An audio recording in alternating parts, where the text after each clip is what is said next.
Sorry, my battery's about to go out. Allow the pleasurable energy. I was talking, I don't know when the camera stopped.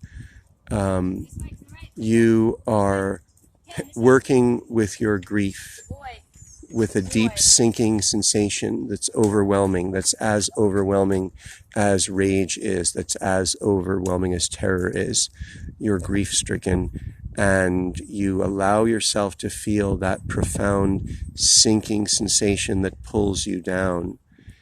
And then you pay attention to your natural breath sensations, to the pleasurable sensation of the in-breath, the pleasurable sensation of the out-breath.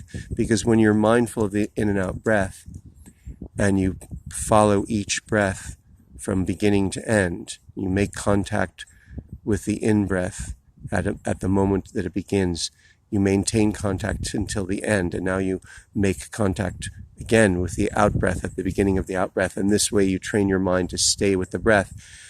You also spread those breath sensations, and I learned this from Thanissaro Bhikkhu, who's a monk, Thai forest tradition monk. You spread the breath sensations through the body, and what that means is that as you're paying attention to your in and out breath, you start to feel energized, and you start to feel calm, and you start to, it's like surfing, you start to ride the wave of the breath sensations, and you get immersed in the breath and absorbed in the breath.